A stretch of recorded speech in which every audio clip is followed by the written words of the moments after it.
Hi friends, welcome to NS real estate. நம்ம சேனலை subscribe பண்ணாதவங்க சப்ஸ்கிரைப் பண்ணிக்கங்க. மேலும் நம்ம வீடியோஸோட நோட்டிஃபிகேஷன் வேணுன்னா பக்கத்தில் இருக்கிற பெல் ஐக்கானை மறக்காமல் கிளிக் பண்ணிக்கங்க. இப்போ பார்த்துட்டு இருக்கிற ப்ராப்பர்ட்டிஸ் வந்து பார்த்திங்கன்னா 1 ஏக்கர் 90 சென்ட்டுங்க. நல்ல ஒரு அருமையான விவசாய பூமி வந்து பார்த்திங்கன்னா விற்பனைக்கு வந்திருக்குங்க. இதனுடைய எக்ஸாக்ட் லொக்கேஷன் எங்கே அமைஞ்சிருக்குன்னு கேட்டிங்கன்னா சத்தியமங்கலத்திற்கு அருகாமையில் இந்த ப்ராப்பர்ட்டிஸ் அமைஞ்சிருக்குங்க. அதாவது சத்தியமங்கலம் டு கோபிச்செட்டிப்பாளையம் செல்லக்கூடிய ஸ்டேட் ஹைவே மெயின் ரோட்லேருந்து கட் ரோடு ஒரு 1 கிலோமீட்டரில் இந்த ப்ராப்பர்ட்டிஸ் அமைஞ்சிருக்குங்க. அதுவும் ஊருக்கு அருகாமையிலேயே அமைஞ்சிருக்குங்க. நல்ல ஒரு அருமையான ப்ராப்பர்ட்டிஸ் தான் வந்து பார்த்திங்கன்னா விற்பனைக்கு வந்திருக்குங்க. பாருங்கள், நீங்கள் இப்போ வீடியோவில் பார்த்துட்டு இருக்கிறதா வந்து பார்த்திங்கன்னா 1 ஏக்கர் 90 சென்ட்டுங்க. சுற்றியுமே எல்லாமே தோட்டம் தாங்க. தண்ணிக்கு எந்தவித பிரச்சனையும் இல்லைங்க. இதில் ஒரு கிணறு இருக்குதுங்க. சர்வீஸ் வந்து தனி சர்வீஸ் வந்து பார்த்திங்கன்னா ஒரு 5 HP சர்வீஸ் இருக்குங்க.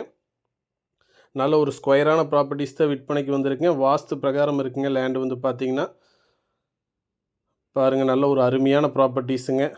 மொத்த பரப்பளவு வந்து பார்த்திங்கன்னா 1 ஏக்கர் 90 சென்ட்டுங்க. மொத்த விலை வந்து பார்த்திங்கன்னா 1,25,00,000 வந்து பார்த்திங்கன்னா ஃபைனலாக செல்லர் ஆஃபர் பண்ணுறாங்க. பாருங்கள், நீங்கள் வீடியோவில் பார்த்துட்டு இருக்கிறதா 1 ஏக்கர் 90 சென்ட்டுங்க. லொக்கேஷன் வந்து பார்த்திங்கன்னா கரெக்டாக சத்தியமங்கலத்திற்கு அருகாமையில் அமைஞ்சிருக்குங்க. அதாவது சத்தியமங்கலம் டு கோபிச்செட்டிப்பாளையம் செல்லக்கூடிய ஸ்டேட் ஹைவே மெயின் ரோட்லேருந்து கட் ரோடு 1 கிலோமீட்டரில் இந்த ப்ராப்பர்ட்டிஸ் அமைஞ்சிருக்குங்க. மொத்த பரப்பளவு வந்து பார்த்திங்கன்னா 1 ஏக்கர் 90 சென்ட்டுங்க. மொத்த விலை வந்து பார்த்திங்கன்னா 1,25,00,000 வந்து பார்த்திங்கன்னா ஃபைனலாக ஆஃபர் பண்ணுறாங்க. கிணறு வந்து பார்த்திங்கன்னா ஜலமூலையிலேயே அமைஞ்சிருக்குங்க. ஆனால் ஜலமூலையில் ஒரு சின்ன ஓட்டு வீடுக்கு அதை தட்டி விட்டுக்கலாங்க. நல்ல ஒரு ப்ராப்பர்ட்டிஸ், கண்டிப்பாக இன்வெஸ்ட்மெண்ட் பண்ணலாங்க.